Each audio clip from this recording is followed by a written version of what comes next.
बिस्मिल्लाहिर्रहमानिर्रहीम। Third year जैसे कि हमारी रिवीजन चल रही है, तो आज की रिवीजन में हम लोग मेजर्स ऑफ सेंट्रल टेंडेंसी की मेन जो फार्मूलाज हैं स्पेशली एवरेज के, उनको डिस्कस करेंगे। तो मेजर ऑफ सेंट्रल टेंडेंसी, अगर इसकी डेफिनेशन की तरफ आएँ तो सेंट्रल टेंडेंसी की मेजर जो है, इसको हम ऐसे डिफाइन कर सकते हैं कि single value which usually lies in the centre of the data set, middle या सेंटर कहना चाहिए, in the centre of the data set and represent whole data set is called measure of central tendency। Usually एक single value होती है और ये एक ऐसी वैल्यू होती है जो कि पूरे के पूरे डाटा सेट को रिप्रेजेंट कर रही होती है, जिसको हम क्या कहते हैं, मेजर ऑफ सेंट्रल टेंडेंसी कहते हैं। जो main measures of central tendency हैं वो 5 या फिर 3 भी कहा जा सकता है इनको। 5 इस तरह के arithmetic mean, number 1, number 2 median, number 3 mod, number 4 geometric mean, number 5 harmonic mean. या हम 3 कह सकते हैं कि अरिथमेटिक मीन, ज्योमेट्रिक मीन और हार्मोनिक मीन को एक क्लास में रख लें और सेकंड पे मीडियन और थर्ड पे मॉड हो जाएगी। सो कुछ प्रॉपर्टीज़ हैं good measure of central tendency की। उसमें जो फर्स्ट है वो ये है कि it should be rigorously defined और रिजिडली डिफाइंड, यानी कि जितने भी लोग किसी भी डाटा सेट पे काम कर रहे हैं तो उन सब की अगर सेम डाटा सेट है तो सेम मेजर आनी चाहिए, सेम वैल्यू आनी चाहिए, रिजिडली डिफाइन होनी चाहिए। It should be easily computable, it should be rigorously defined, पहले भी आ चुका है। It should be less affected by extreme values, बहुत एक्सट्रीम वैल्यूज़ से ज़्यादा इफेक्ट ना होती हो।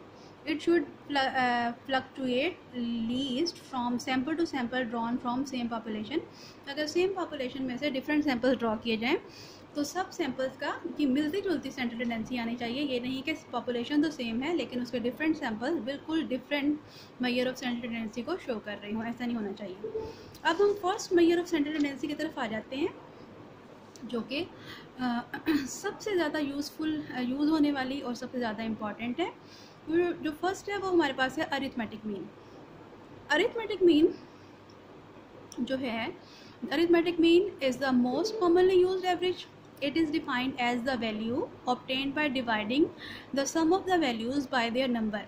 Thus, the mean of the values x1, x2 up to so on xn denoted by x bar is, x bar will be equals to sum of all the values divided by number of values। जितनी भी values होंगी उनको सम करेंगे और divide कर देंगे n से, and this will be equals to sum of xi over n और sum of x over n simply लिख सकते हैं। ये फार्मूला हमारे पास यूज़ होता है अनग्रुप डाटा के लिए, ऐसे डाटा के लिए जिसमें डाटा जो है in the form of list हो, ग्रुपिंग ना हुई हो, फ्रीक्वेंसी डिस्ट्रीब्यूशन ना बना हुआ हो। ग्रुप डाटा के लिए अरिथमेटिक मीन हमारे पास किसके इक्वल होता है, when the data have been grouped into a frequency distribution and if x1 x2 up to so on xk are class marks with f1 f2 up to so on fk as the corresponding class frequencies, the mean for group data is given by x bar will be equals to sum of fx over sum of f where I varies from 1 to k। और इसको simply हम sum of fx over sum of f के equal भी लिख सकते हैं। यहाँ पे हमारे पास जो sum of f है वो n के ही टोटल नंबर ऑफ ऑब्जर्वेशंस के इक्वल होता है, जो कि हमें फ्रीक्वेंसी कॉलम से पता चल सकता है। अरिथमेटिक मीन के लिए याद रखें कि arithmetic mean just quantitative data के लिए कंप्यूट किया जा सकता है, ऐसा डाटा जिसको हम नंबर्स में शो कर सकें, उसी डाटा के लिए यूज़ हो सकता है, क्वांटिटेटिव डाटा के लिए यूज़ हो सकता है। ठीक है, अब एग्जांपल है अरिथमेटिक मीन की दोनों तरह की, ग्रुप डाटा के लिए भी और अनग्रुप डाटा के लिए। Compute arithmetic mean of given data on students heights in centimetres, ये डाटा गिवन है। सोल्यूशन है as it is ungroup data, so X bar will be equals to sum of X over N where X जो है वो हमारे पास इसके equal होगा, जो भी हमारे पास डाटा गिवन होगा उसको वेरिएबल x के इक्वल हम लोगों ने खुद से अज्यूम कर लेना है।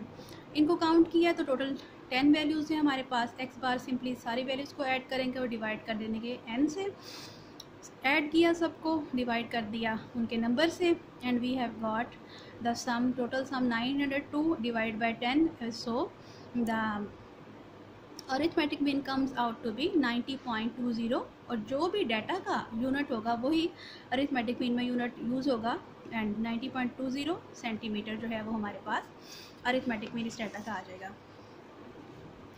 नेक्स्ट जो है वो ग्रुप डाटा के लिए एग्जांपल है। Compute arithmetic mean for following data, class intervals given है और उनके साथ फ्रीक्वेंसीज गिवन है। ये हमें फ्रीक्वेंसी डिस्ट्रीब्यूशन गिवन है। Since the frequency distribution is given so X bar will be equals to sum of F X over sum of F. सबसे पहले फार्मूला लिख लें। फार्मूला लिखने से हमारे पास फर्दर काम करना आसान हो जाता है। हमारी जो मंजिल है उसकी तरफ जाने वाला रास्ता हमारे पास सीधा और स्ट्रेट हो जाता है। तो सबसे पहले फार्मूला लिख लिया। फार्मूले से हमें पता चला कि हमें एक तो सम ऑफ एफ चाहिए, इनको कॉलम की फॉर्म में लिखा, सम ऑफ एफ कर लिया। और न्यूमरेटर के लिए हमें एफ इंटू एक्स का सम चाहिए। सो फर्स्ट ऑफ ऑल हमें एक्स फाइंड आउट करना है। जब हमें क्लास इंटरवल्स गिवन है तो एक्स हम लोग कैसे फाइंड आउट करेंगे? एक्स फाइंड आउट करेंगे, एक्स जो कि मिड पॉइंट या क्लास मार्क है हमें पता है।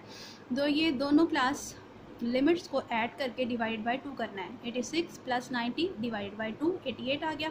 91 + 95 डिवाइड बाय 2 93 आ गया। और इसी तरह से बाकी सारे एक्स हम लोगों ने यहाँ से फाइंड आउट कर लिए। अब नेक्स्ट कॉलम जो है वो एफ इंटू एक्स का है।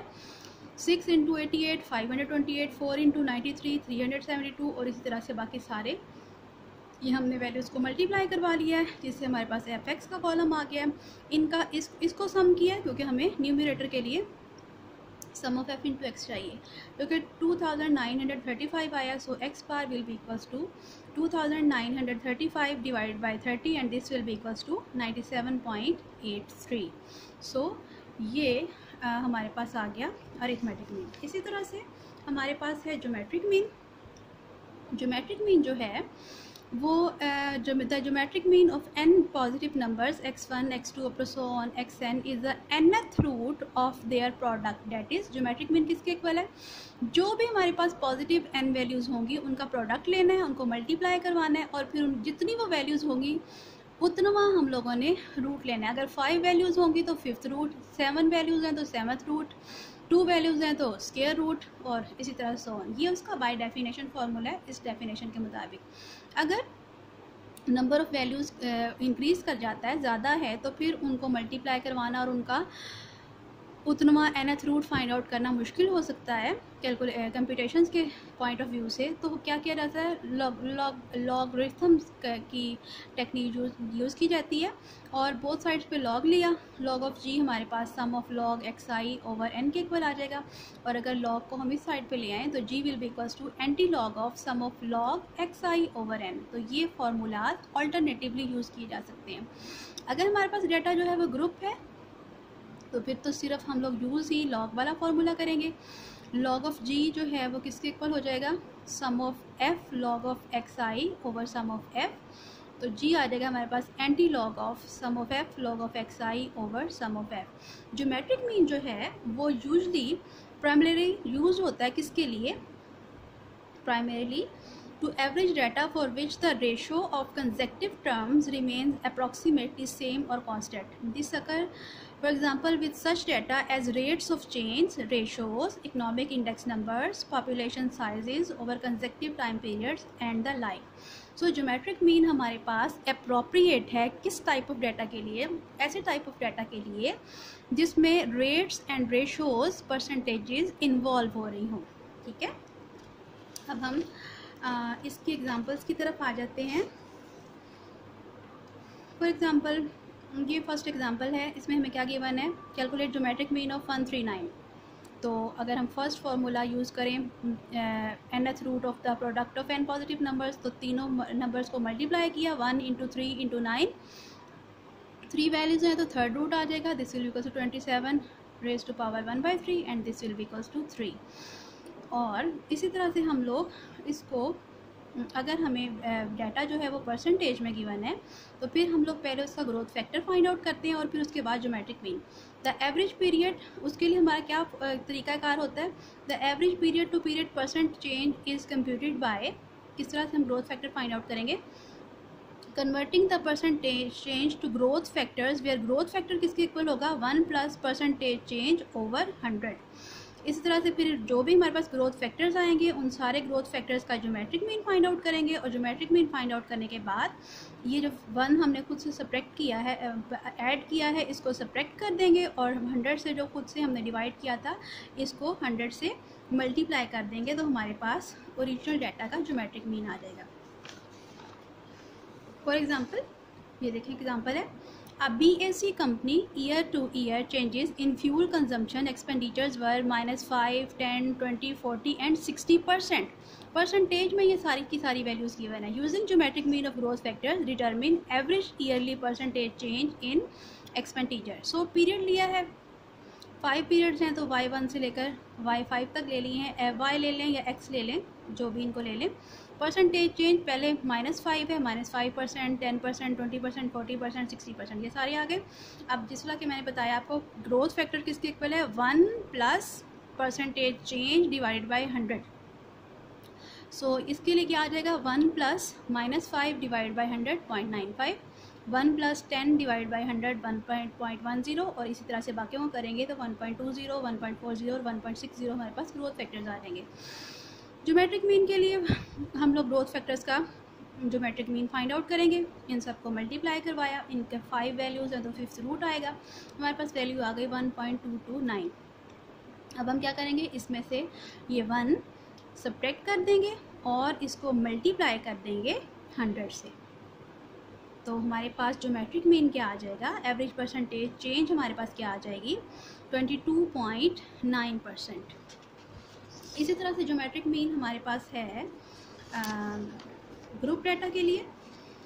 ये हमारे पास एक डाटा गिवन है, ये फ्रीक्वेंसी डिस्ट्रीब्यूशन की फॉर्म में इतना डाटा गिवन था, यानी ये क्लासेस हैं, 1 2 3 4 5 क्लासेस हैं और ये फ्रीक्वेंसी है।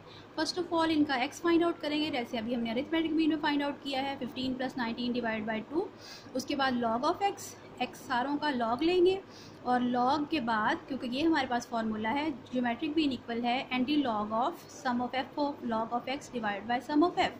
सो लॉग एक्स को मल्टीप्लाई करते जाएंगे एफ के साथ, तो ये हमारे पास एफ लॉग एक्स का कॉलम बनता जाएगा। ये sum of F log X के लिए इनको सम करेंगे, और एफ सम ऑफ एफ के लिए इस एफ वाले कॉलम को सम करेंगे। दिस डिवाइड बाय दिस, इनकी वैल्यूज़ ला के यहाँ पुट की हैं, इनका एंटी लॉग लेंगे तो हमारे पास ज्योमेट्रिक मीन आ जाएगा, जो कि 25.91 है हमारे पास इस डाटा के लिए। तो उम्मीद है आपको ज्योमेट्रिक मीन की और अरिथमेटिक मीन की समझ आई होगी। नेक्स्ट लेक्चर में हम हार्मोनिक मीन और इनका आपस में रिलेशनशिप फाइंड आउट करेंगे।